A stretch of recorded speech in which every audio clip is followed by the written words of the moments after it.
Entonces, también por lo que están conectados, estamos grabando la conferencia y luego la colgaremos para que sea de acceso para todos.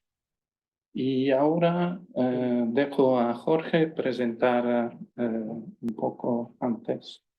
Bueno, buenos días a todos. Es la primera charla que tenemos de la Asociación de Geólogos Geofísicos Españoles de Petróleo este año. Es una primera charla y además una charla presencial, que últimamente casi todas las charlas estaban siendo online, ¿no? Hoy tenemos la suerte de tener aquí a Ana Serrano, geóloga por la Universidad de Granada, ¿no? Cuenta con más de 4 décadas de experiencia. 40 años. Sí. Gran parte de esa experiencia es internacional en proyectos clave de exploración y producción de petróleo y gas en América Latina, en Europa, en Oriente Medio y en África, ¿no? A lo largo de su carrera ha liderado bastantes iniciativas de innovación, excelencia comercial y transformación energética, ¿no? Es especialista en el sector energético y cuenta con una dilatada trayectoria técnica y estratégica en el sector de la energía y la transición energética. Además, su experiencia internacional se ve enriquecida porque ha pasado más de unos 20 años, ¿no? en Brasil y en Noruega, ¿no? Lo que le ha permitido adquirir un profundo conocimiento no solamente del sector energético, sino de diferentes culturas y diferentes enfoques, ¿no? Comenzó su carrera de exploración de hidrocarburos en Repsol, posteriormente amplió su experiencia a toda la cadena de valor en Equinor, antes Statoil, ¿no? Donde se encargó de la exploración de desarrollo, la producción y la recuperación de secundaria, ¿no? Su liderazgo fue clave en ciertos proyectos, como en el Presal de Brasil, en Bacalhau y Raya, ¿no? Y en Equinor ha desempeñado múltiples cargos ejecutivos, gerenciales, ¿no?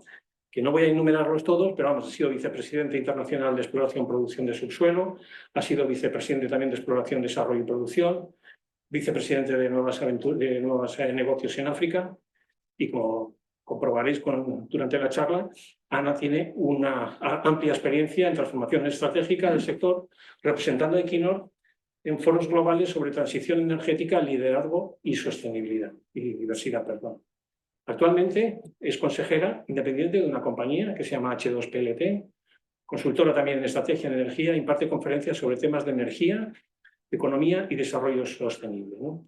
Os dejo con Ana, no sigo más, y que a ver si nos da respuesta a esa pregunta que ha lanzado, ¿no? Si estamos realmente en una transformación energética o una transformación económica. Cuando quieras, Ana, todo tuyo. Muy bien, muchas gracias, Jorge, y muchas gracias, Ricardo. Muchas gracias a la GEP por haberme invitado y a esta facultad que está en mi corazón.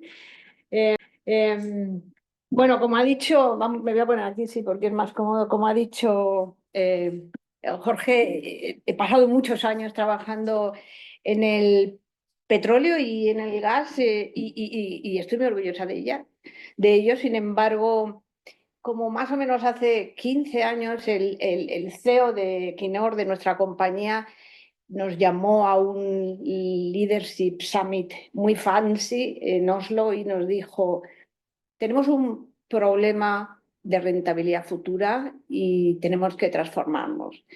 Aquel momento para mí fue un punto de inflexión, porque yo pensé, si unos líderes de unas compañías nórdicas, que sabéis que se caracterizan por visiones de largo plazo, tienen esta preocupación, algo está pasando, y un poco a partir de ahí empecé a interesarme muchísimo más por estos temas de la transformación y a leer y a estudiar. Y paralelamente también tuve la experiencia en mis propias carnes de que cada vez en los últimos 20 años conseguir nuevos proyectos, incorporar nuevas reservas a la compañía era más difícil por cuestiones fundamentalmente de comercialidad. Así que por eso os voy a hablar de transformación económica más que de transformación energética, y lo digo desde el convencimiento que me da la experiencia que he tenido.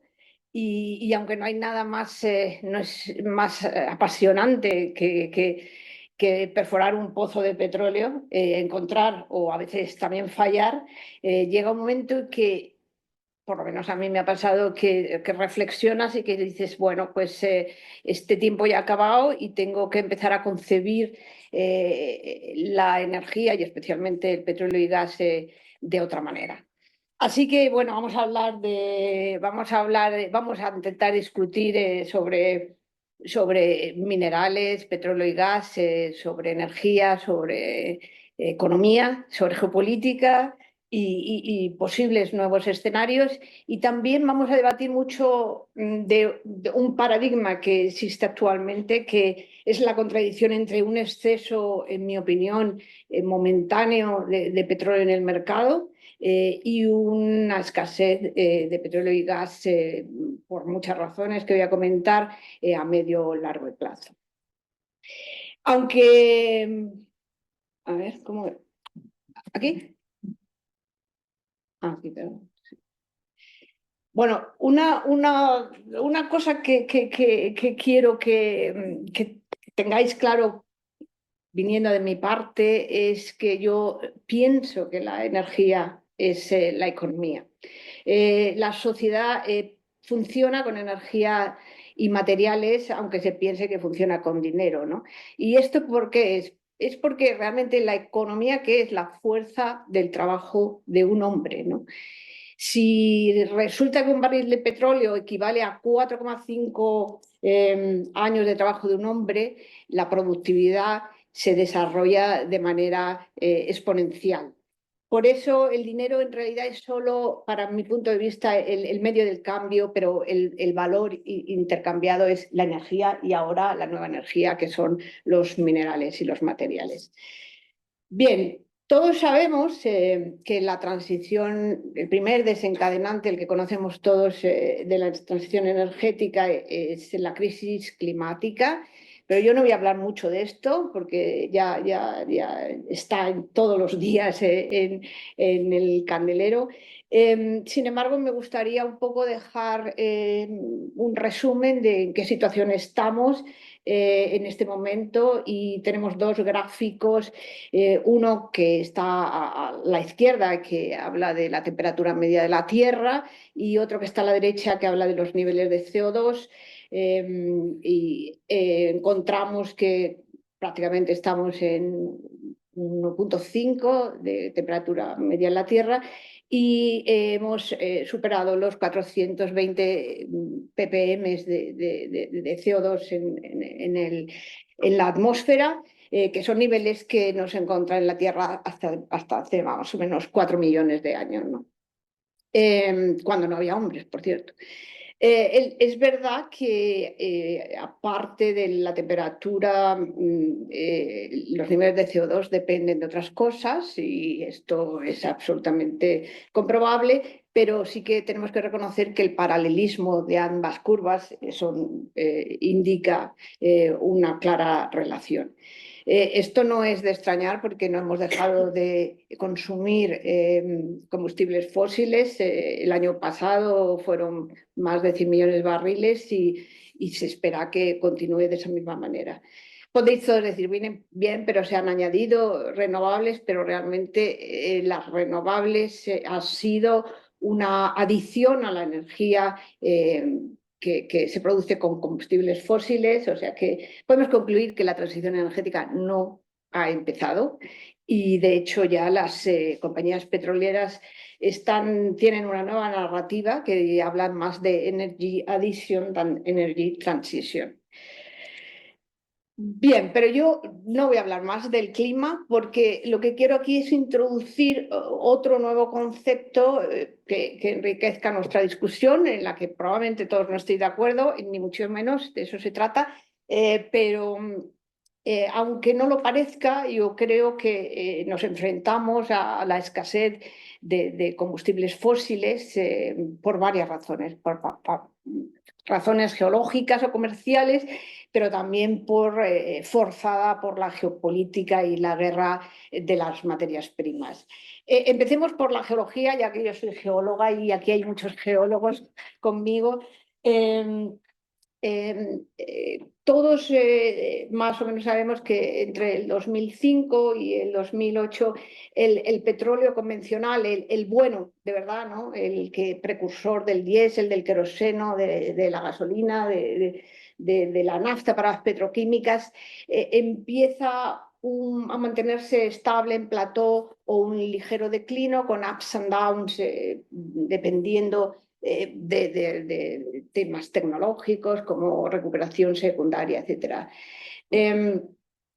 Pero hay que reconocer que los últimos descubrimientos de petróleo convencional en el mundo relevantes han sido pues, el presal en Brasil en el 2006 y después un poco más tarde en Guyana.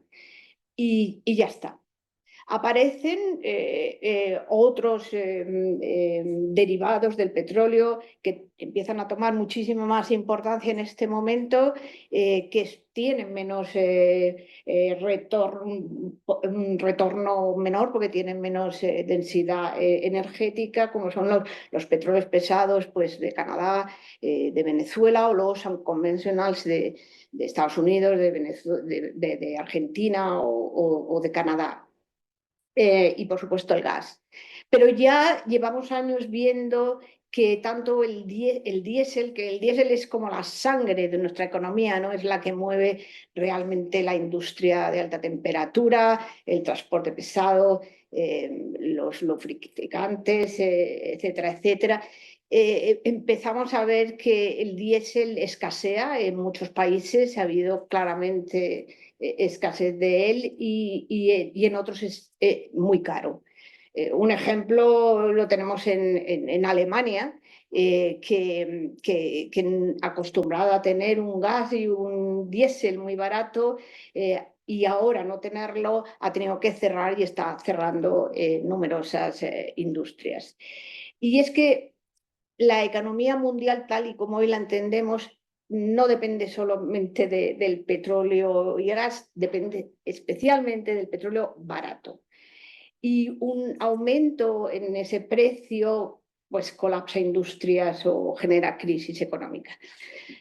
Es verdad que me vais a decir ahora mismo todos aquí, pero queda mucho por descubrir, queda todavía muchas reservas en el mundo y yo no lo voy a negar, sé un poquito de eso, pero una cosa es descubrir y otra cosa es que ese descubrimiento sea comercial. Porque las cosas que quedan, como todos sabéis, son muy remotas, son muy profundas, o están en países que tienen poca infraestructura, como por ejemplo África, que tiene una infraestructura en gasoductos mínima si la comparamos con un continente como Europa. De hecho, tengo yo dos casos personales muy claros. Nosotros encontramos en Equinor, en Tanzania, 15 TCFs de gas, que es una barbaridad si los colocas en Europa. Sin embargo, ese gas yo estoy convencido que se va a quedar en tierra. ¿Por qué se va a quedar en tierra? Porque como África no tiene la posibilidad de enchufarlo a la red, para comercializar ese gas tú necesitas licuefactarlo y enviarlo a mercados como por ejemplo el asiático. Pero para eso requiere tener mucho mayor volumen que 15 TCFs. Otro caso que tengo es en el presal brasileño. Encontramos me parece que 5 o 6 años, un yacimiento de 700 millones de barriles. 700 millones de barriles de petróleo del bueno. Pues también se va a quedar en la tierra. Se va a quedar en la tierra porque el break-even realmente que te permite desarrollar un yacimiento de ese tipo es 1 billón de barriles. O sea que yo no digo que no queden cosas por descubrir, pero todo depende de el retorno económico. Y de hecho yo creo que esa es la razón por la cual las compañías no están realmente invirtiendo y tienen tantísimos beneficios. No es por otra cosa, las compañías se mueven por el business case y por el retorno. Sinceramente, vuelvo a insistir, creo que queda mucho petróleo. Simplemente pensando, por ejemplo, en la recuperación secundaria de los unconventionals, que hoy por hoy tienen una recuperación del 10%, pues imaginaros qué margen todavía tienes ahí para poder conseguir. O imagínate cuando los países del Middle East empiecen a intentar explotar sus unconventional, que son las rocas madres que han sido las generadoras de los grandes descubrimientos de Middle East. Es infinito. Ahora bien, ¿cuál es el coste económico para obtener ese petróleo? Este es el kit de la cuestión. Y es que se puede conseguir más petróleo, pero lo que no se puede es pagar $300 por barril.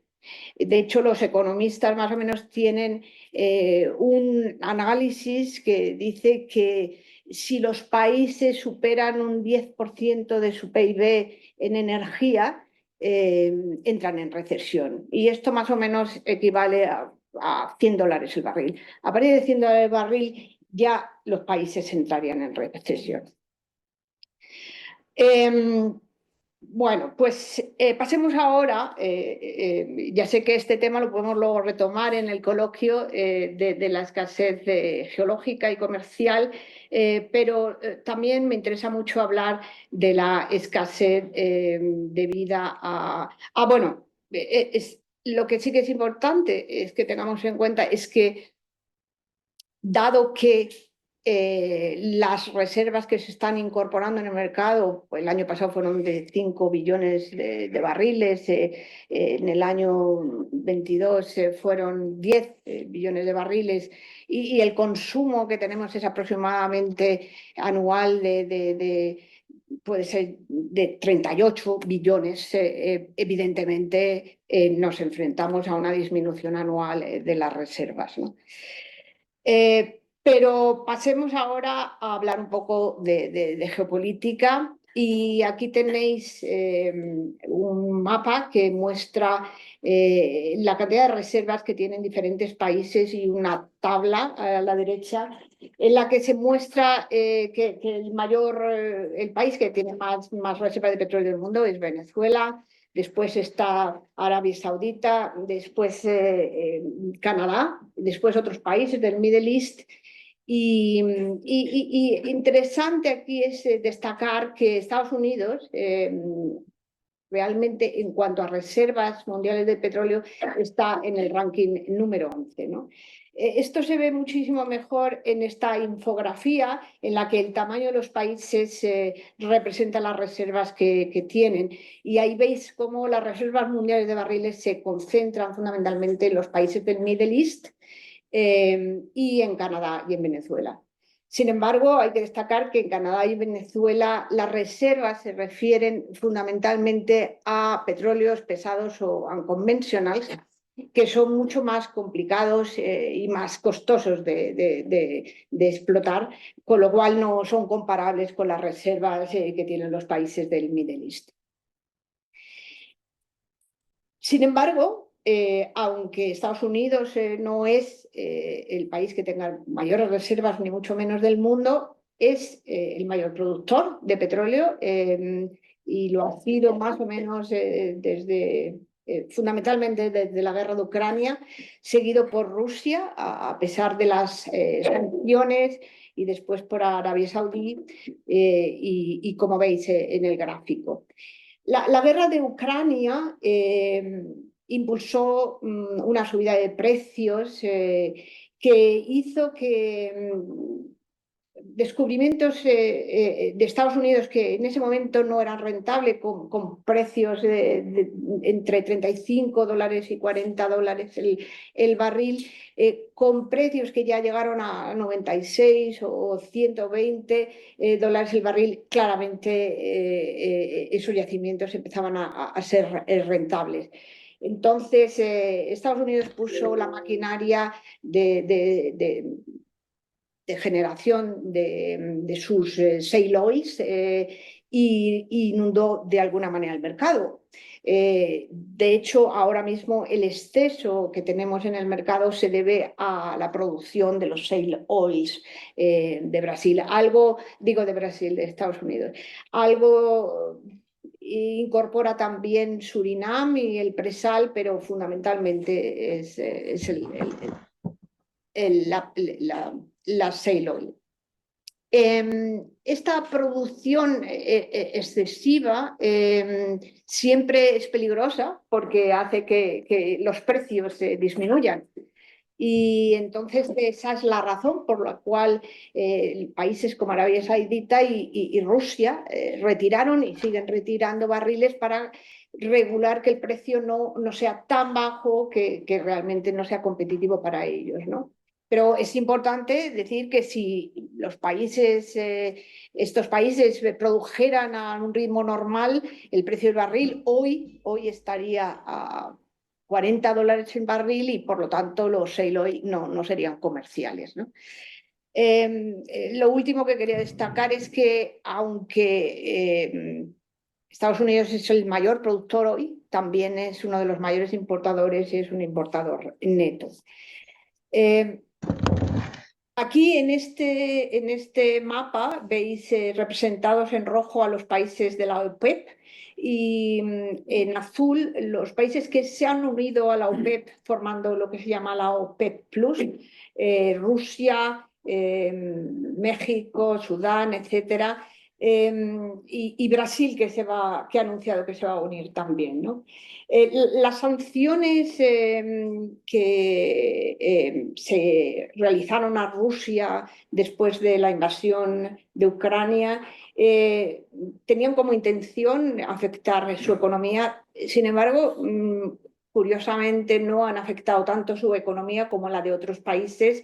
En el momento de la guerra de Ucrania, Europa no fue muy colaborativa, la verdad, y capturó todas las reservas de Qatar y de Estados Unidos, dejando a países como Sri Lanka o como Pakistán sin supply energético, lo que les hizo tener que volver al carbón.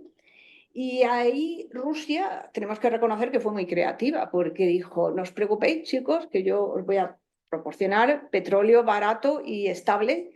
Y de alguna manera esto ha creado o ha impulsado un reordenamiento nuevo del mercado, un nuevo orden mundial que está realmente agrupando a todos los que están insatisfechos con el dominio occidental. Y de hecho la OPEP es la que está controlando los precios un poco arriba abajo porque se lo puede permitir. Dice, retiro un poco porque ellos saben que lo van a tener para siempre. De hecho, la OPEP Plus representa más del 50% de las reservas disponibles en el mercado mundial. Y Europa, Japón y China, y dentro de poco Estados Unidos, dependerán de las reservas de los países de la OPEP y de Canadá en el futuro. No es extraño, entonces, que Estados Unidos esté muy activa en Middle East, usando de alguna manera a Israel como base de operaciones, porque sabe que con ello tiene un control estratégico del petróleo que va a necesitar en el futuro procedente de los países del Oriente Medio. Pero bueno, hablemos un poco ahora también de las renovables, ¿no? Porque hemos hablado mucho del petróleo. Y lo primero que yo quiero hablar de las renovables, y yo creo que esta audiencia lo tiene claro, pero es de la gran confusión, ¿no? Hoy por hoy, solo el 20% de la energía mundial que se utiliza es eléctrica. Aunque vosotros oís en la prensa, ya tenemos no sé qué, estás hablando más renovables, el 30% de renovables. Cuando hablas tú, siempre se refieren a ese 20% de la energía eléctrica. El 80% del resto de la energía que consume el planeta es de origen fósil, que es el petróleo, gas, derivados y carbón. Y dentro de ese 20% eléctrico, solamente un 30% es de origen renovable. Y con eso ahí veis el cuadro es viento, solar e hidroeléctrica. Así que el porcentaje de energía renovable que usamos en el mundo hoy es solo del 6%. Y de nuclear el 9%. Yo estoy convencida que con el tiempo y con la tecnología se podrán electrificar muchos sectores. Pero hay estudios serios que hablan que hoy por hoy se puede llegar hasta 40%, pero habrá un 60% que desde luego se va a resistir a la electrificación, porque hay sectores que son muy difíciles de electrificar con la tecnología actual, como la aviación, la minería, el transporte pesado y por supuesto toda la petroquímica, el asfalto, etcétera, etcétera. O sea, los que realmente requieren la intensidad buena de la densidad energética del petróleo. Además, es importante hablar que las proyecciones de las que oímos del 2030 y 2050, en mi opinión y en la de muchos, son tremendamente optimistas.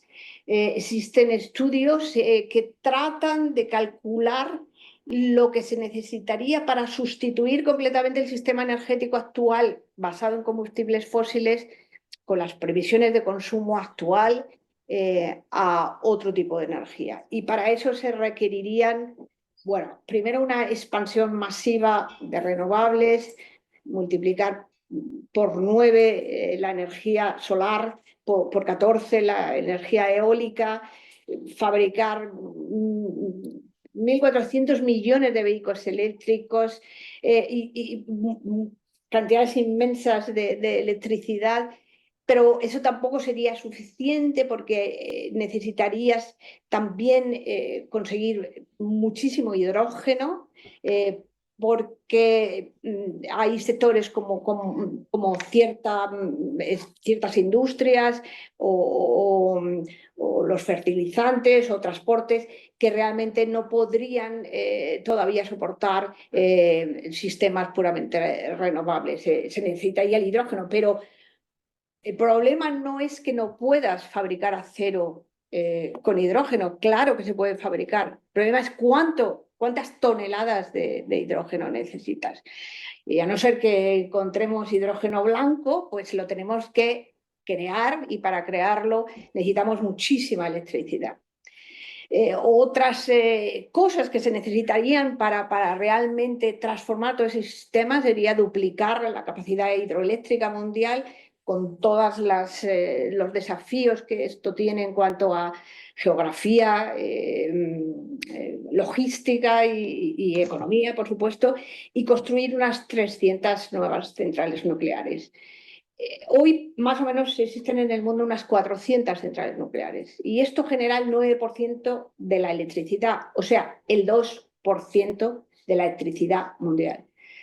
Construir unas 300 más, pues supondría que podríamos llegar hasta un 4% de la energía total con las nucleares. O sea, es importante que también cuando se habla de las nucleares tengamos claro de qué escala estamos hablando, ¿no? Es posible, claro, sí, pero ¿realmente sustituye? Pues no. Además, las nucleares crean electricidad. Todavía los aviones no se pueden mover con electricidad. Por no hablar del sistema industrial. Crear una energía nuclear requiere por lo menos 10 años en las mejores situaciones y construir 300 nuevas realmente es un gran desafío porque no tenemos ese ecosistema industrial ni tenemos esa cadena de suministros, ¿no? Y por último, los residuos de los que ya nadie habla, ¿no? Que duran miles de años y que requieren también un coste sustancial. Por último, para reemplazar ese sistema, en estos estudios que se han hecho, se necesitaría disparar el desarrollo de los biocombustibles para la aviación y el transporte, lo que realmente afectaría la producción de trigo, el uso de la tierra y del agua. Así que, como veis, las cosas están difíciles, pero más difíciles aún porque tenemos el famoso cuello de botella que habéis oído hablar de los materiales críticos. El gran problema de las renovables es la intermitencia, requiere un almacenamiento, esto requiere una cantidad ingente de materiales, también lo requieren las turbinas eólicas, las placas solares, etcétera. Y la producción actual para ese 6% que estamos hablando de energía hoy renovable es insuficiente, ¿no? Habría que duplicar el cobre, el níquel, el grafito, el cobalto y en algunos casos multiplicar por 20, como en el caso del litio, si realmente quisiéramos llegar a las previsiones del 2030. Importante también hablar, que no da tiempo a hablar de todo, pero las tierras raras también están de moda ahora, pues también estarían en este desafío, y también el uranio, porque el uranio está concentrado en muy pocos países y es fuente de conflictos y también de futuras reservas. Hay muchos que dicen que, bueno, que esto lo solucionamos con la economía circular, con lo reciclable, y bueno, esto puede ser que en el futuro sea, pero todavía no tenemos una primera cadena renovable para ser reciclada. O sea que nos tenemos que esperar a poder, y además, luego lo hablaremos de ello, tendríamos que empezar a producir de manera que se reciclen las cosas. Hoy no producimos en ese concepto. Así, la transición energética, más que un cambio de fuente de energía, es un desafío tecnológico y de gestión de los recursos, pero no quiero dejar de hablar que también es un desafío ético y ambiental, porque todos estos minerales, y de esto no se habla tanto como se debería, y la extracción de todos estos minerales está impactando seriamente en comunidades y ecosistemas vulnerables, especialmente en América Latina, África Central y Asia, en los que vemos claros ejemplos contrastados de derechos humanos. También de impacto ambiental, por ejemplo, veis la deforestación en toda la zona de Indonesia, en el Amazonas, debido a la minería, el uso intensivo del agua que también se está denunciando en todos los salares de los Andes por la explotación del litio. Por supuesto, el trabajo infantil en la República Democrática del Congo, que es la responsable del 70% del cobalto de la extracción del coltán, que sirve tanto para las renovables como para los teléfonos móviles, y desplazamiento de comunidades vulnerables, ejemplos de comunidades indígenas con el uranio en Australia, en Latinoamérica numerosas, en el Amazonas, en Filipinas, en níquel, bueno, innumerables. Y esto realmente es una paradoja insostenible de Occidente, ¿no? Así que, por terminar un poco con el estatus energético, hoy tenemos un exceso, bajo mi punto de vista, momentáneo de oferta de petróleo y gas debido a la explotación del shale oil americano, de Estados Unidos, perdón, pero todos, y ellos lo saben también, esas reservas están en declino. Y dentro de pocos años solamente serán países como Arabia Saudita que pondrán en el mercado sus excedentes de lo que no consuman internamente, porque hay que tener en cuenta que estos países ya son desarrollados y consuman, tienen grandes necesidades ellos, ¿no? El precio entonces será bastante caro y lo podrá pagar quien lo pueda pagar. Pero yo creo que va a llegar un momento en el que el precio del petróleo no va a bajar más, porque no se están incorporando nuevas reservas, que es lo que sucedía en ciclos anteriores. En las crisis de 2008 había una gran bajada de los precios, se encontraban más reservas, en fin, era todo el ciclo, pero ahora ya no estamos incorporando más reservas, ¿no? El petróleo no se acaba inmediatamente, sin duda, claro que no, pero lo que sí que es cierto es que Europa, China, Japón y Estados Unidos vamos a tener grandes desafíos y aquí quiero decir eso, que yo no creo que Estados Unidos sea grande gain, ¿no? Ni Alemania volverá a ser nunca el motor que era, sencillamente porque su desarrollo económico estaba basado en ese petróleo barato que ya no lo van a tener. Así que más vale que por lo menos nosotros afrontemos el doble reto que supone la inexorable transición hacia el abandono de residuos de combustibles fósiles y también la creciente escasez de minerales producidas por las renovables. Y aquí quiero hablar de dos mitos. Hay muchos mitos en la energía, voy a hablar solo de dos, ¿no? Uno de ellos, que además hablábamos de una entrevista de un conocido que lo defiende y a lo mejor tiene razón, es que hay que seguir produciendo petróleo y gas hasta que se reemplace por las renovables y la tecnología. O sea, hay muchas personas que dicen, por favor, danos más tiempo, que esto se va a resolver, que necesitamos más tiempo. Y sin embargo, yo creo que os he demostrado que la tecnología y las renovables no va a solucionar el problema, ¿no?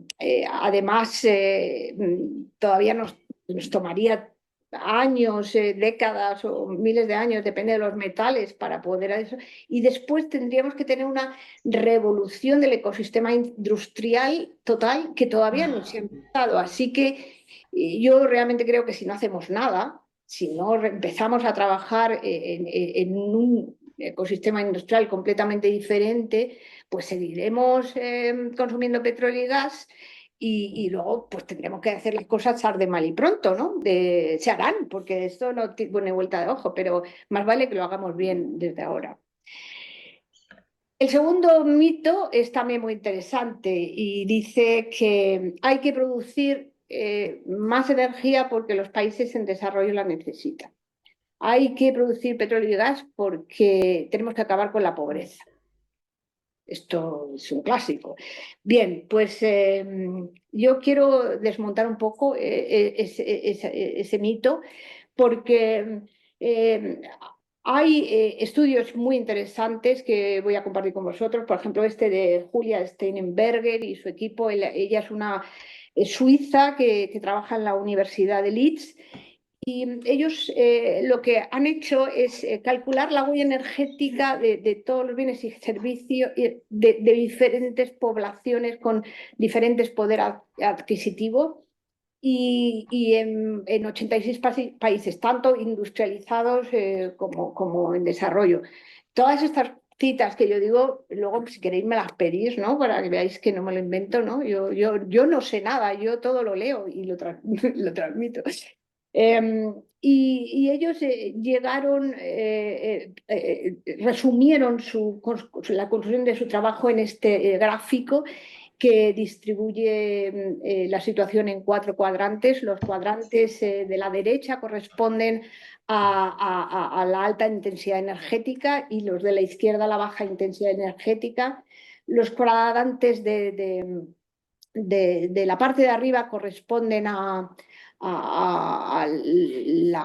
alto poder adquisitivo y los de abajo a personas que tienen menos poder adquisitivo y descubrieron que la distribución era muy desigual en cuanto a la huella energética, cosa no sorprendente, pero me gustan cuando hay datos, ¿no?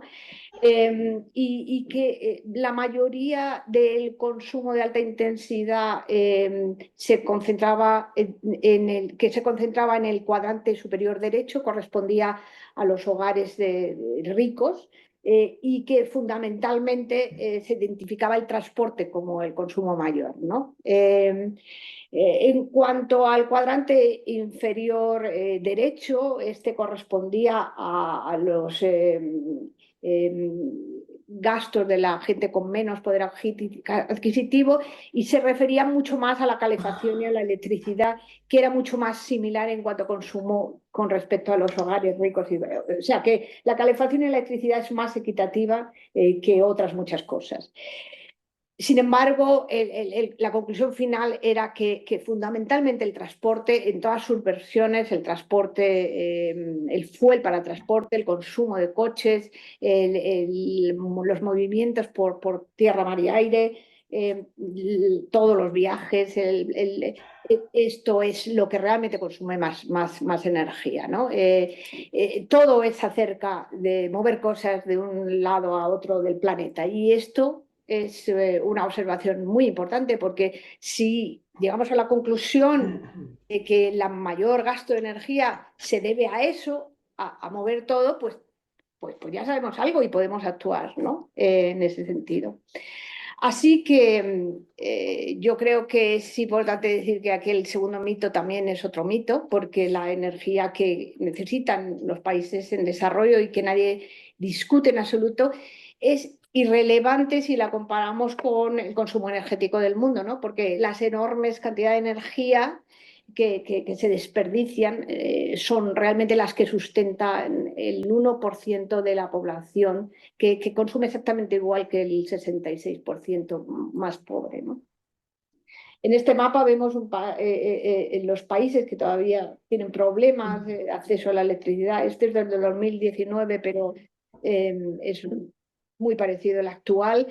Estos países, por supuesto, que necesitan carreteras y escuelas, pero como hemos ya comentado, si realmente podemos transportar menos cosas a través del planeta, pues podremos, usando la misma energía, distribuirla de una manera más equitativa.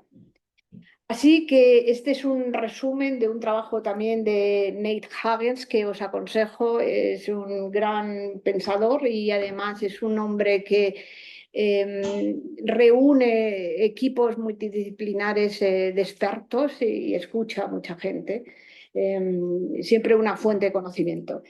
Él lo que dice es que en el siglo XX nos acostumbramos a recursos abundantes y cada vez más baratos. Yo me acuerdo cuando empezamos a trabajar, ¿te acuerdas, Elvira? Encontramos petróleo, era maravilloso, cada vez era más barato, y bueno, y todo esto condujo a realmente fuertes aumentos de la productividad y crecimiento económico y permitió la creación o la solidificación de un sistema financiero en el cual la deuda era entendida como la energía que va a venir en el futuro, ¿no? Y esto permitió el crédito y el consumo expansivo y hizo que hubiera sociedades más ricas.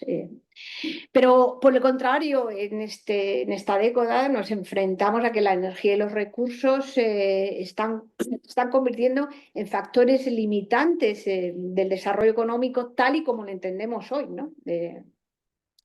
Y claro, si ahora los rendimientos de la energía que va a venir no son tan buenos como la que estamos acostumbrados, pues la oferta monetaria y el crédito se contraen, ¿no? Ya no es tan atractivo el crédito.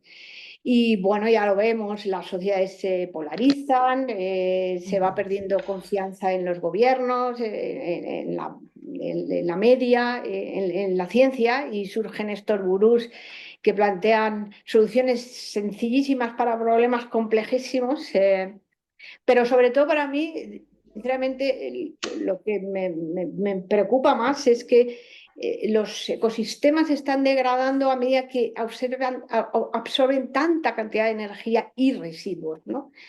Yo también difiero en que todo es acerca de descarbonizar. No es solamente acerca de descarbonizar, es de marcar los límites que están claramente afectando al planeta. Un momento, Ana. Y entonces ahora hablemos un poquito del futuro que nos espera, ¿no? Con todo este contexto, ¿no? Hay muchos escenarios, escenarios hechos por la Agencia Internacional de Energía, la OCDE, todas las petroleras. Son muy similares todos ellos, ¿no? Y suelen plantear dos extremos, ¿no? Yo he elegido este, que era de mi ex compañía Equinor, porque es muy sencillo y muy gráfico, y los dos extremos se llaman muros y puentes. Por supuesto, estos escenarios dependen de las premisas que se coloquen en el sistema en cuanto a crecimiento económico, políticas climáticas, energía, sociedad, desarrollo, geopolítica, etc.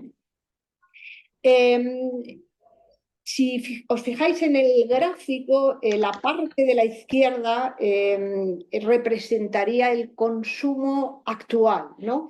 Que, como ya hemos visto, es fundamentalmente procedente de combustibles fósiles, que es la barra oscura. Después hay una barra mediana que corresponde a la nuclear y a la hidroeléctrica, y después una muy pequeñita, que es esa azulita clara, que es la que corresponde a las renovables.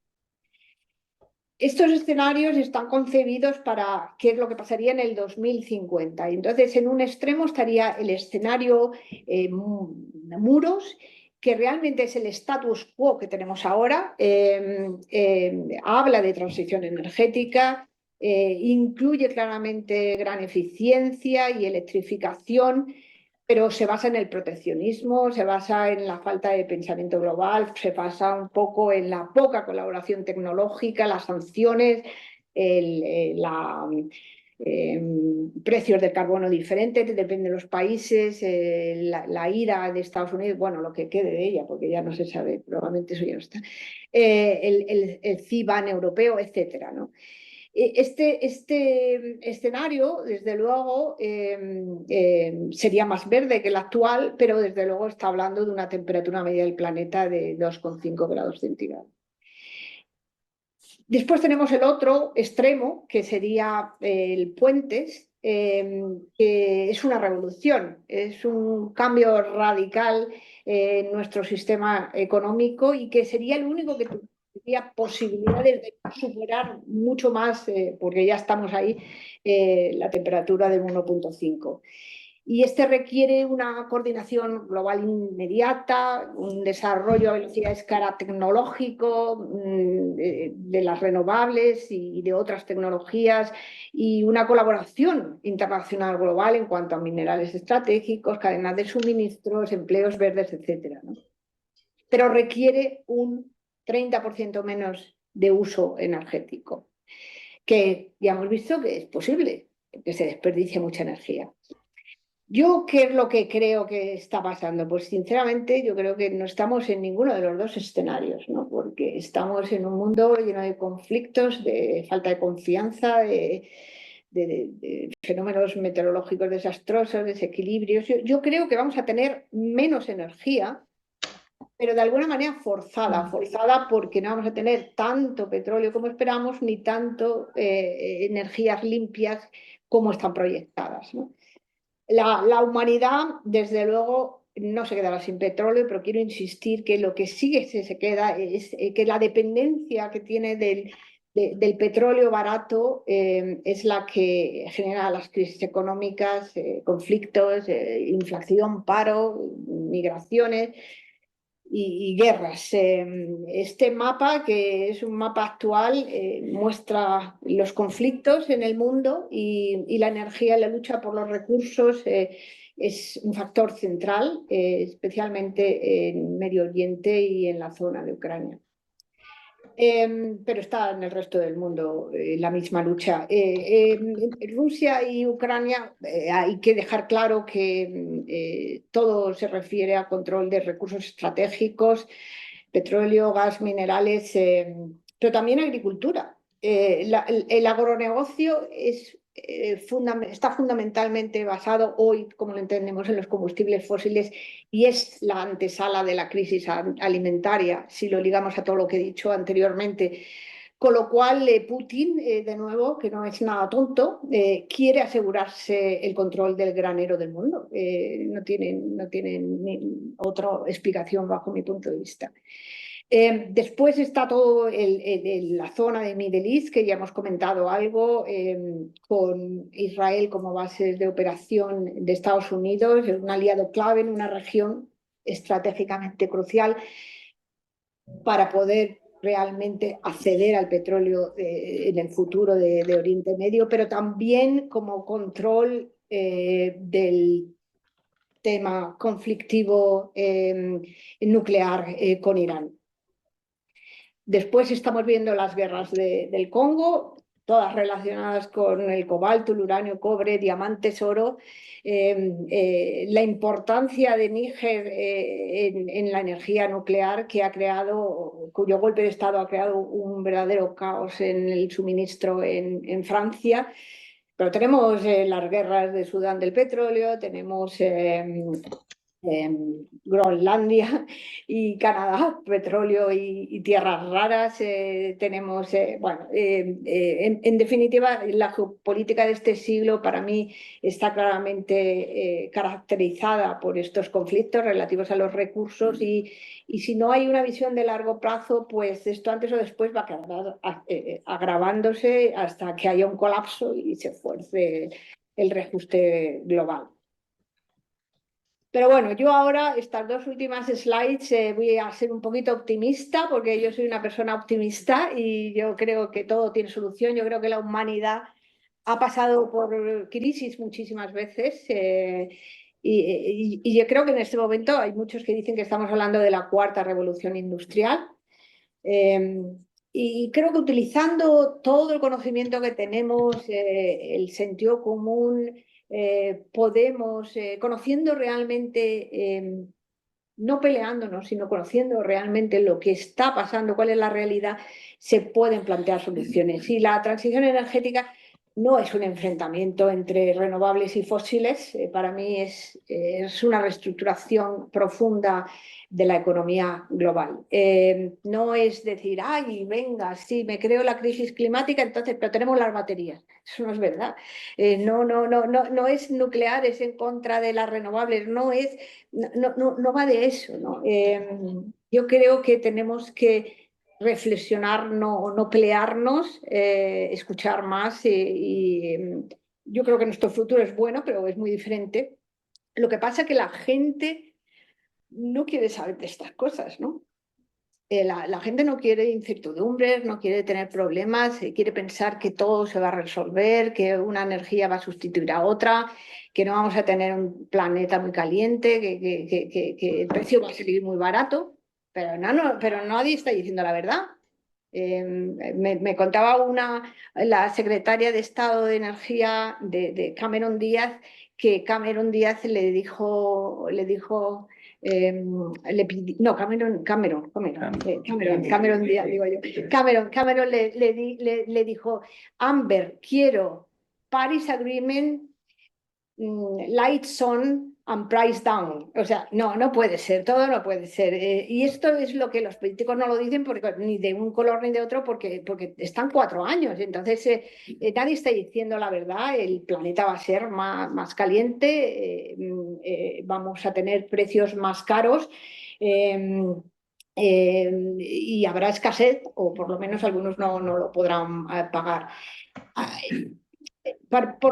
Es verdad que todo el mundo dice, bueno, pero no os preocupéis, esto lo va a resolver la tecnología, ya alguien se va a inventar algo. Estamos muy educados para eso, pero el optimismo tecnológico no nos va a cambiar y la tecnología y las renovables no son suficientes si no modificamos de alguna manera los sistemas de producción, distribución y consumo que tenemos, ¿no? Que son, como ya hemos discutido antes, muy derrochadores, ¿no? Entonces seguiremos utilizando combustibles fósiles. Pero para eso, si realmente cambiamos de alguna manera la lógica comercial y consumista que tenemos, o sea, no se trata de tener un teléfono móvil, pero necesitamos un teléfono móvil cada año. Y aparte que, bueno, los teléfonos móviles son la antítesis de la reciclabilidad. O sea, el concepto en sí ya es compacto. Y extraer los minerales para utilizarlos costaría más energía que la energía que tú puedes obtener con esos minerales. O sea, que es una locura. No podemos consumir tantos plásticos. También por un tema absolutamente de salud. Hay estudios que dicen que nos comemos una tarjeta de crédito cada semana y 3 Barbies al año. Esto es serio, esto no es ninguna tontería. Y luego, para mí, la solución mucho es volver un poco a ser más local. Las cosas que consumimos, esto puede dar vueltas por el planeta hasta que llega aquí. Esto es una realidad. No debemos comer comida cultivada en Brasil con fertilizantes que vienen de Rusia. Es que es una locura. Bueno, y habéis oído estos últimos días, ¿no? Que una pieza de un coche de Estados Unidos se mueve 20 veces de México a Canadá y de Canadá a México, ¿no? O sea, una amiga mía que trabaja en una petroquímica en Salvador de Bahía, en Brasil, me cuenta que ellos compran la nafta a una petroquímica, a California, y las petroquímicas de California le compran la nafta a Petrobras. Esto es, pero esto está pasando ahora mismo, el libre mercado, los precios, pero ¿cuánta energía estamos desperdiciando en ese pasaje? Así que yo creo que habéis visto que no me gusta hablar de transición energética, porque transición energética significa que tú puedes transportar de una energía a otra, ¿no? Por eso creo que necesitamos unos nuevos modelos económicos que permitan una rentabilidad del futuro, abordando todos los retos que tenemos de tecnología, de recursos éticos, ambientales, que hemos ido discutiendo. Y para mí, por supuesto, la innovación tecnológica es fundamental, y hay que recordar que solamente se ha invertido en investigación un tercio de lo acordado en el Acuerdo de París. O sea, que queda muchísimo, pero invertir seriamente no en coches eléctricos, que al final esto es el 9% de las emisiones. O sea, nos hemos ido a lo más fácil. No se ha invertido nada en industrias de alta temperatura, no se ha invertido en aceros verdes, en coches, en aviones eléctricos. Ahí es donde hay que empezar a realmente invertir de manera eh, rotunda y sustancial. Y por eso la innovación es fundamental. Pero para mí la innovación no solamente es tecnológica, también es innovación en cuanto a los modelos económicos que tenemos, ¿no? Uno de los grandes problemas es que estamos acostumbrados a tener un sistema de concentración de commodities, de concentración de energía. Todas las petroleras cuenta petróleo, lo concentran y lo distribuyen. Ha habido un intento, y está habiendo un intento de hacer un poco lo mismo con las renovables, pero así no funciona. Este nuevo sistema lo que tiene que respetar es lo que tienes en cada sitio.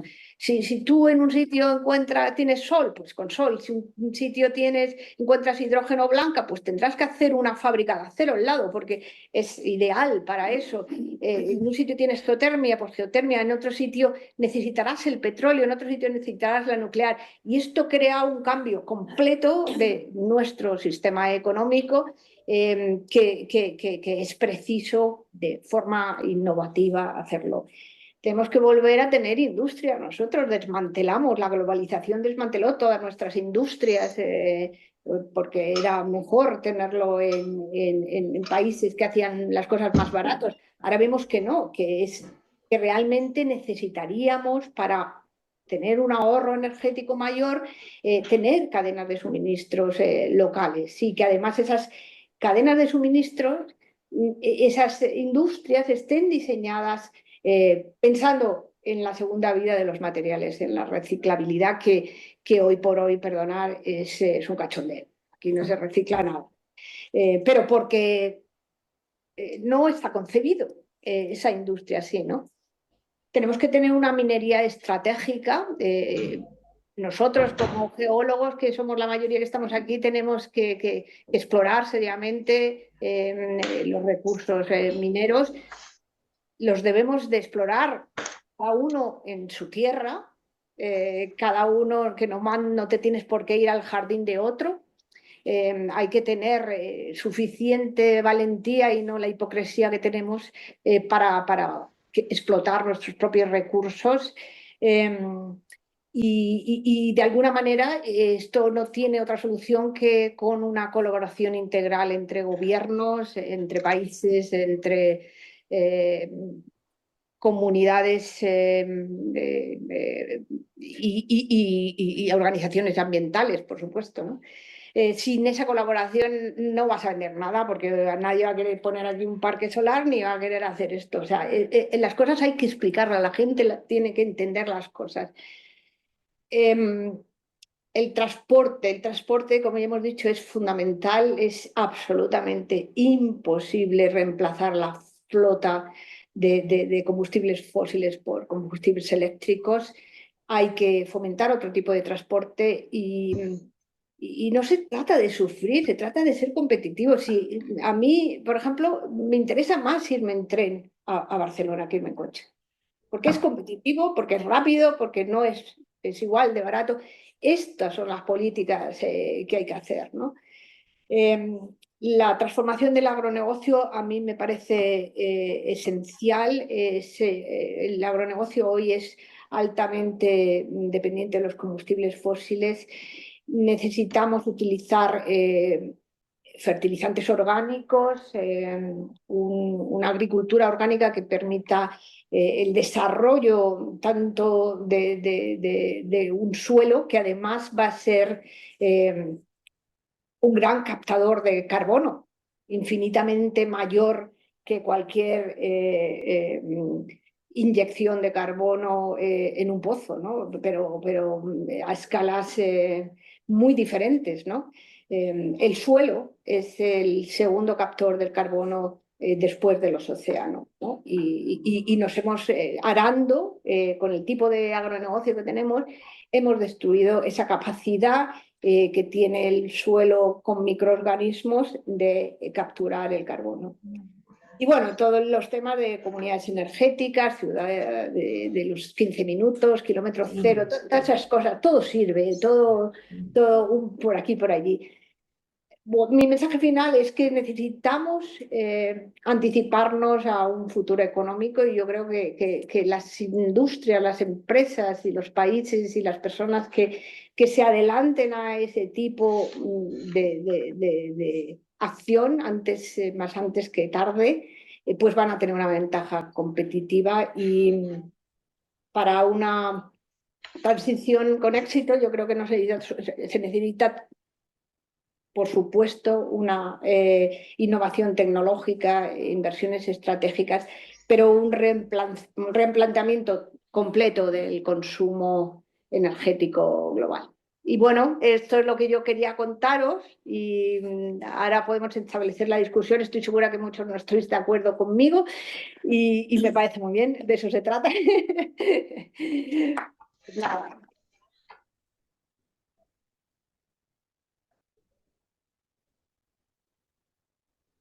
Muchísimas gracias, Ana. Súper interesante, muy provocativo y la verdad que muy bien, ¿no? Yo me imagino que habrá alguna pregunta aquí entre el público. Yo no sé si la gente, Ricardo, la gente puede preguntar, la gente que está online. Sí. ¿Y tenéis alguna pregunta para Ana? Hombre, Sí. Juan, cuando quieras. Dime. Bueno, evidentemente todo lo que has dicho es súper lógico y conjungo con inmensa mayoría. ¿No? Pero bueno, ha venido Trump y ha jodido el tiempo. Porque lo de la colaboración, lo de entre países y tal, evidentemente se va a cambiar.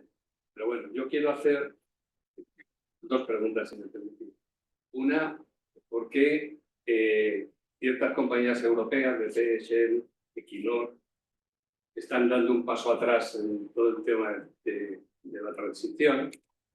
Buscan imitar el modelo más Exxon, Chevron, que es más postureo que otra cosa. ¿Por qué lo están haciendo ahora? No solamente es el tema de Ucrania, que ha afectado y ha desbalanceado todo, pero ya llevaban varios países, Reino Unido, Alemania, retrocediendo industrialmente, cerrando fábricas, cesando gente.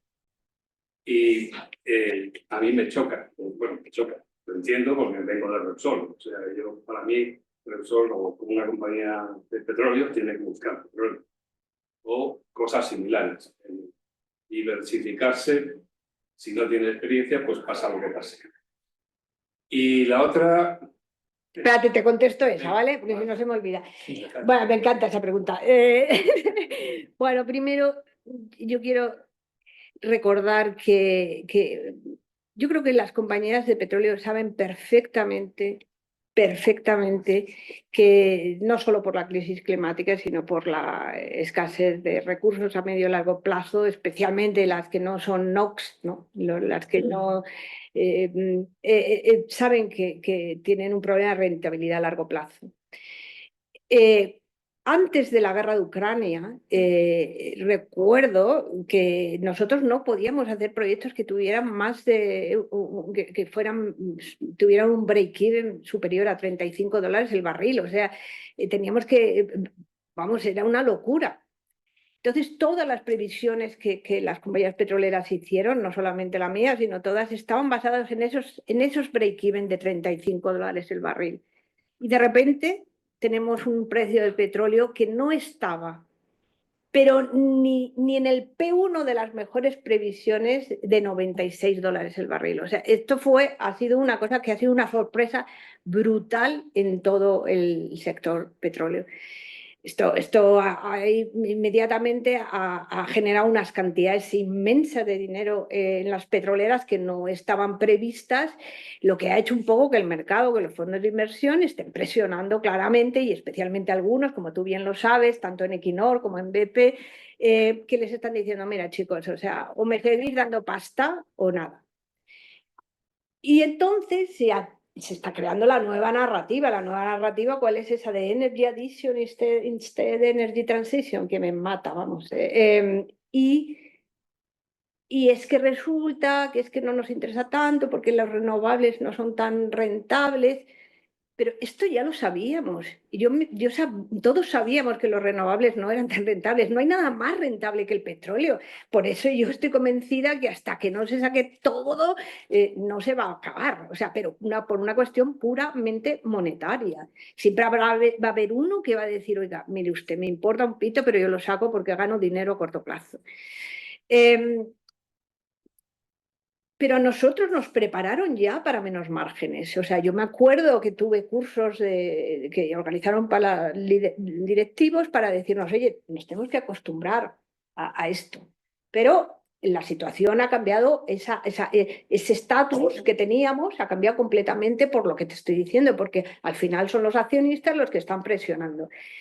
Pero también hay otras razones. Yo creo que la industria petrolera, como tú bien sabes, tiene unos procedimientos muy complejos, tiene un análisis de riesgo muy complejo, que requiere controles de calidad como debe de ser. Y yo creo que la industria petrolera no sabe cómo trabajar de otra manera en unos sectores en los que esos niveles de riesgo no tienen nada de sentido, ¿no? Entonces, la competencia que tiene una petrolera trabajando con nucleares, con renovables, con una pura renovable, es mínima. Y de hecho los fondos de inversiones dicen, yo para qué voy a coger a estos tíos tan caros, me voy a estos que son mucho más baratos. En ese sentido, ha sido siempre muy claro. Exxon ha dicho, yo no hago nada. Yo lo que voy a hacer es que cuando realmente esté mal, no tenga reservas, lo que hago es pegar una compra de todas las nucleares y ya está. Eso yo creo que es la realidad. Y luego también lo que he dicho antes, no está acostumbrado el mundo industrial de hidrocarburos a trabajar descentralizadamente. Yo me acuerdo, por ejemplo, de mi compañía realmente donde trabaja bien es en offshore y lejos, pero esto de tener que estar con comunidades aquí, local, aquí hago esto, o sea, con respecto a los skills, todavía queda muchísimas diferencias. Pero sin embargo, yo de verdad lo que creo es que las compañías petroleras o hacen algo o van disminuyendo en porcentaje, o si no, se van a quedar como Kodak. Yo lo tengo clarísimo. Pero bueno, ahora mismo es el cortoplacismo el que está. Ahora mismo y siempre. Bueno, sí, yo he trabajado mucho con compañías nórdicas y creo que ahí se trabajaba con menos cortoplacismo. Querías hacer una segunda. La industria en general. Ya. Sí. Una segunda pregunta, Juan, querías hacer. Sí, muy rápidamente. Esto, como tú eres muy creativa, siempre has sido muy creativa, te pregunto una cosa hipotética. Sí. Porque la primera diapositiva es con la única que no estoy de acuerdo. Con la del cambio climático. Exacto. Bueno, ya tenía que llegar. La teoría de verdad antropogénica no se puede demostrar. No es una ciencia que se pueda experimentar y hacer un... Está claro. O sea que hemos comido porque nos han dicho, nos han convencido, tiene cierta imagen de realidad, ¿no? Esa correlación de dos curvas que se basa todo ahí. No hay corolarios aparte, ¿no? Pero vamos, todo es ese parecido. Pero sin embargo, ese parecido lo que te lleva con los datos, que hay muchos, de testigos de hielo, de tal, de lo que ha pasado, es que la relación es justamente a la inversa. La temperatura la que manda sobre el CO2. El CO2 no tiene esa capacidad, por otras muchas cosas también, pero bueno, por hacerlo corto, ¿no? Yo te pregunto, ¿cómo verías la industria si alguien llegase y pudiese demostrar, más allá de toda duda, que esa teoría es falsa? Que no te proponen otra nueva, sino que esa no vale. ¿Qué necesidad habría de descarbonizar si el CO2 no tuviese esa implicación? Bien. Bueno, es que es un tema larguísimo, pero mira, te voy a decir una cosa. No es solamente descarbonizar. No es solamente descarbonizar. Tenemos unos sistemas de producción, distribución y consumo que son absolutamente abrasivos para el planeta. Estamos hablando de agua, estamos hablando de residuos, estamos hablando de uso de la tierra. Para mí, cuando dicen, no, bueno, pues no te preocupes, esto lo descarbonizo. Para mí este no es el tema. No, el tema es que estamos alterando todos los límites planetarios. Entonces, yo no voy a entrar quién es quién y quién es el culpable, porque además me parece, como he demostrado, que yo quería entrar en otros causantes de la escasez de ese petróleo barato que ha movido este tipo de economía, ¿no? ¿Vale? No entro más. Perdona, Gabriel, querías tú preguntar algo también. Sí, bueno, a ver, quito esto. No sé, ¿me oyes bien? Sí, perfectamente. Bueno, primero muchas gracias, no, me ha gustado mucho, ha tocado muchos temas que creo que casi todos de aquí estamos convencidos. Entonces, no es tanto una pregunta como una reflexión y luego una aclaración. Tú has empezado diciendo que el petróleo es barato, la energía es barata y tal, y ha sido una de las causas por el crecimiento económico y desarrollo social, etcétera, etcétera. Pero hay que reflexionar en que la palabra es transición energética, ¿no? Y en la transición energética se está basando en la energía del sol, del viento, pero los que la transforman en electricidad son los minerales. Y entonces pasa casi muy parecido. Voy a citar solo el cobre. El cobre, porque el cobre es muy importante en todo, ¿no? Y la disminución, y le pasa lo mismo que el petróleo. Si antes la producción, la recuperación económica de una inversión era, cuando empezó el petróleo a explorarse, pues era increíblemente bueno, porque un barril producía un montón, ¿no? La inversión de un barril ya generaba un montón. Pues lo mismo pasa con la minería. Dos cosas tiene la minería. Una, que escasea los minerales. Llegará un momento que no sea económico la extracción. Ejemplo concreto, el cobre. Chile es el primer país productor de cobre en el mundo, ¿no? Entonces, la mina escondida, etcétera, etcétera, que es una de las mayores, se puede ver la cantidad de volumen de roca que ahora es necesario para extraer un gramo de mineral. Y cada vez los ratios son peores. Otra cosa que va también preocupante, por eso no te digo que es preocupante, con la transición energética, que está basada en minerales, que en realidad no es una energía limpia, es entre comillas, porque... que requiere petróleo y gas para explotarlo. ¿Por qué funcionan? Sí, sí. Entre otras cosas, por los componentes que tienen, ¿no? Y porque hay alguien que los lleva allí, que están basados en el petróleo, hoy por hoy y la fabricación. Pero tienen las tierras raras, que como todo el mundo sabe no son ni tierras ni son tan raras, pero bueno, como el neodimio o el praseodimio, y esos dos minerales y más otros, la extracción genera una contaminación enorme, ¿no? Sí. Y no cito el cobalto o el litio, y a veces hay una aclaración. Para mí lo más importante de la transición energética, aparte de la preocupación de que no está limpia, porque está usando recursos minerales que necesitan de los combustibles fósiles, es lo que dicen el SEG, la Security, Environment and Governance. Tú has citado el coltán en Gabón y has citado el litio, cómo afecta a las comunidades andinas. Entonces, bueno, ahí como también has hablado de que la tecnología y la investigación, yo quiero añadir un comentario solo. El litio ya se está probando en algunas cuencas de Estados Unidos y en Europa, como con la geotermia se resolverían los problemas medioambientales que ahora se están haciendo en los salarios. Lo que es la recuperación del litio a través de TAP y la recuperación. Y entonces, volviendo por el caso de neodimio, eso entra en la economía circular.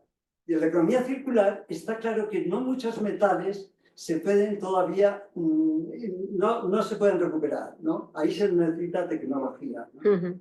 Las tierras raras es uno de los más difíciles que están, pero no es porque no se quiera, es falta de tecnología. Y falta de inversión, se gasta mucho, muy poco dinero y luego está la geopolítica.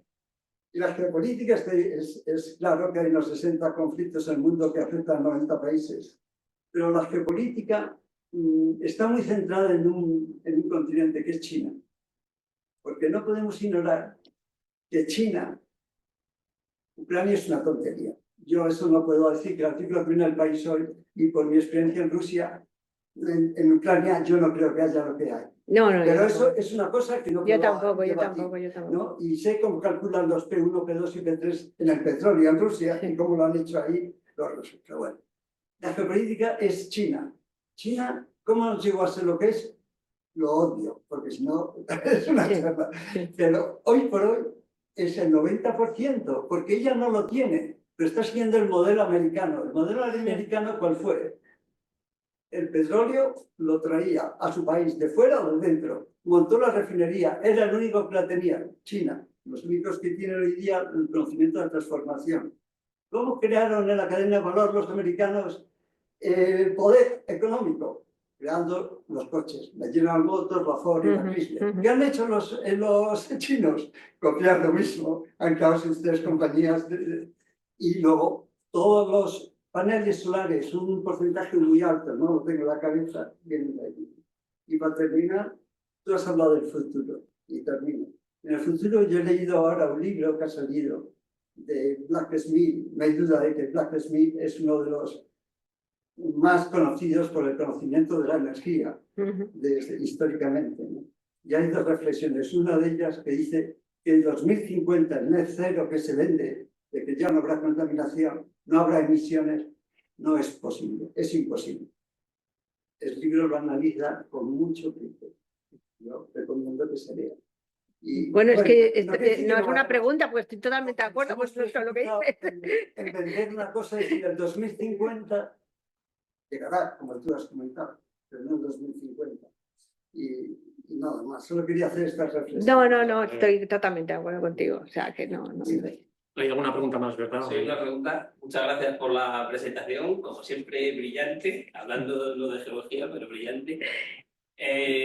Yo me pregunto, en los países en vías de desarrollo, ¿cómo se les puede convencer de que no entren en la sociedad de consumo cuando ya, como tienen un desarrollo incipiente, son más consumistas que nosotros, pero no son más consumistas que nosotros porque no pueden, pero su mentalidad es totalmente consumista, ¿no? Hay que tener el coche, cosas que aquí damos por supuesto, ellos como lo ven cerca, lo desean mucho, esa es la realidad.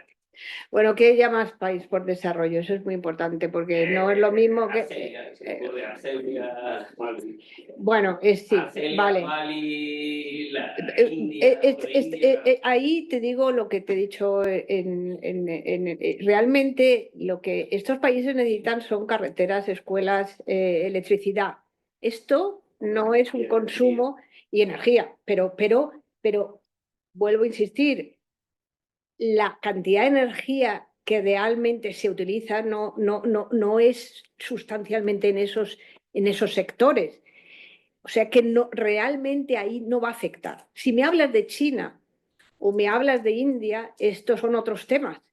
absolutamente diferente, porque ahí ya ves que es una expansión, como tú dices, en la que tú quieres tener un coche, no sé qué, quieres reproducir. Y bueno, esto es, hago el mismo análisis que hago para Occidente. Vamos a cuidarnos porque esto antes o después va a... También es interesante que veas cómo, por ejemplo, China, bastante consciente, es uno de los países que tiene, bueno, tiene la mitad de las renovables del mundo, ¿no? Especialmente en solar. O sea que de alguna manera ellos están conscientes e intentando hacerlo, pero yo creo que como no cambie el sistema económico, tal, el sistema de consumismo que tiene, pues van a acabar teniendo el mismo problema que nosotros. Pero no, esos no son los países en desarrollo. Es que cuando hablan cuando el Occidente se preocupa por China, preocúpate por ti, ¿no? O sea, por favor, que ya tenemos bastantes problemas, ¿no? Y que los chinos se ocupen. Yo creo que ese paternalismo hay que acabar con él, ¿no? Teníamos una pregunta más, Elvira. Sí, muy corta, porque no sé si en realidad va dirigida a ti o a la JEP. Totalmente de acuerdo. Volviendo al tema que estás diciendo, olvídate de China y vamos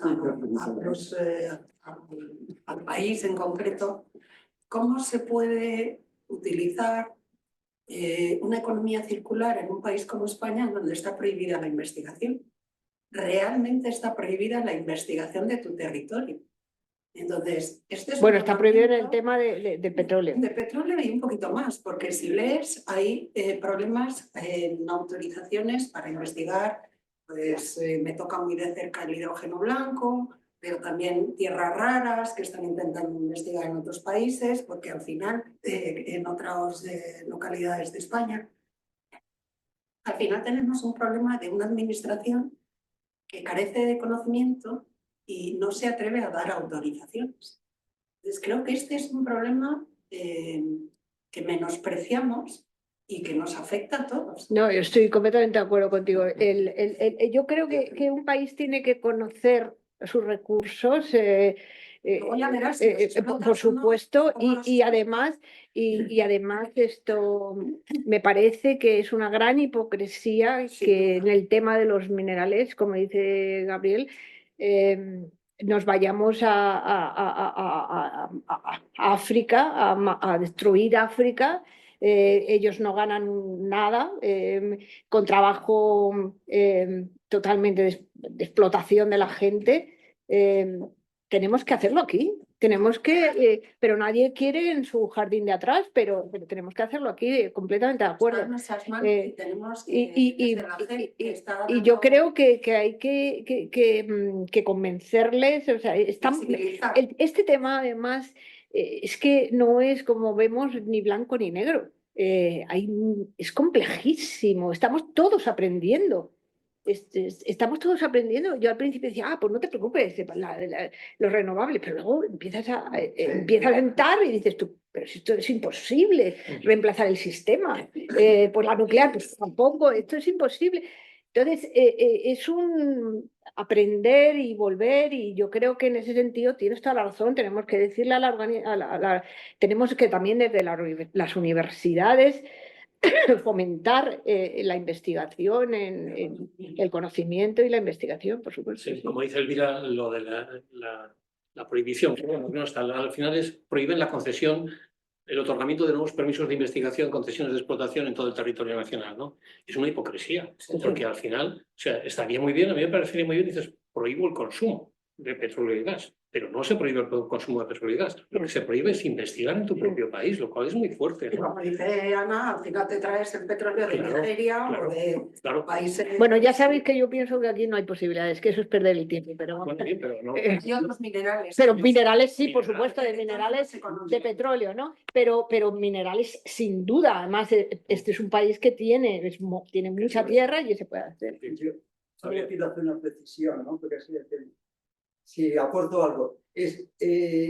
Evidentemente la economía circular es muy compleja, lo he dicho antes, he citado el neodimio y el praseodimio, pero Elvira pregunta si entonces, como tú has comentado antes y todo el mundo yo creo que apoya, todo esto es investigación pública y privada, ¿no? Hay las dos. Entonces, en investigación privada en España está Técnicas Reunidas con subvención o con dinero de proyectos de la Comunidad Europea, investigando el gadolinio, que yo sepa porque hay involucrado una persona que conozco bien, muy directo, y también en otras tierras raras, ¿no? Entonces, el tema es técnico y llevará tiempo, como he dicho. Luego, el neodimio es una cosa que la universidad, me parece que en Bristol, en la Universidad de Londres, ya de los ordenadores, hacen el reciclaje de los discos duros. O sea, pero luego, eso es fácil, pero llegar a a la economía circular de las tierras, de algunos elementos, va a ser muy difícil, pero es por técnicamente, no es que no haya inversión. Yo hablo a nivel de europeo, ¿no? Porque las empresas se están nutriendo de fondos europeos. Y lo segundo es que lo que tenemos que reconocer es que hubo el COVID y ahí nos dimos cuenta de que no podíamos depender de terceros. La Comunidad Europea ha hecho lo mismo y el año pasado, creo que es el año pasado, el anterior, al final de año, aprobó lo de los minerales críticos para explorar en España, para ser autosuficientes, cosas que ya llegamos muy tarde, ¿no? Pero entonces hay todo un proyecto que se inició en el Instituto Geológico y Minero. Pero no dan autorizaciones.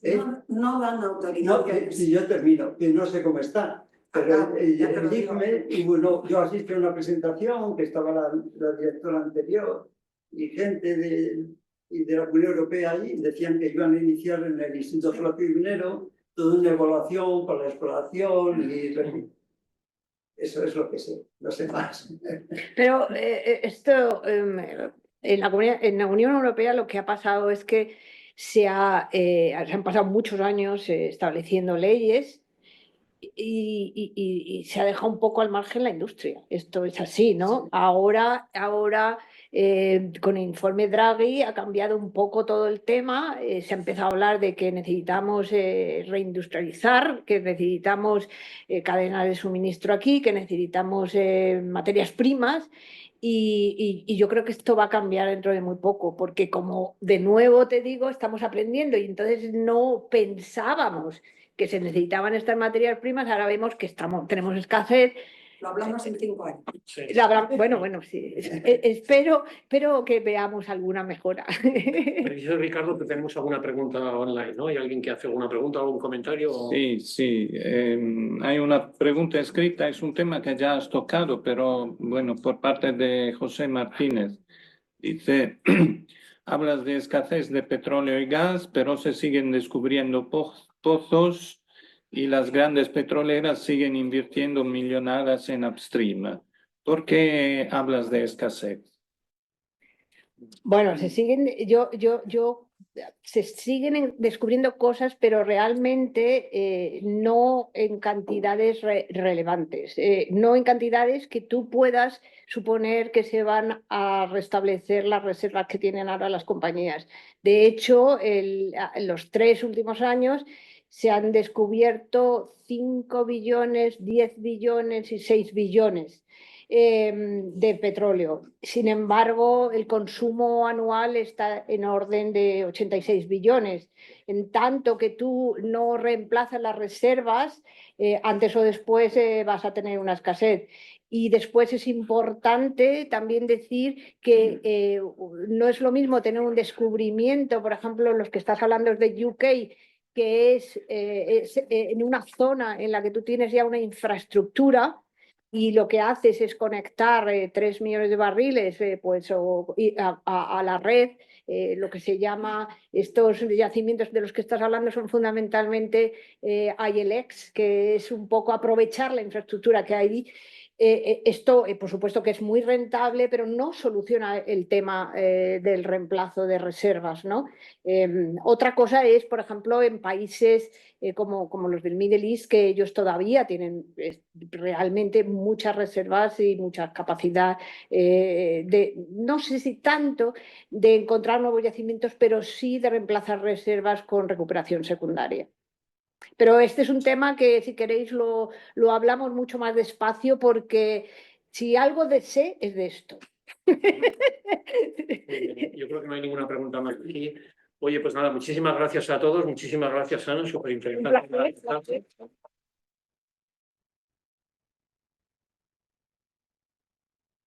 Pues muchas gracias a todos también. Venga. Muy bien.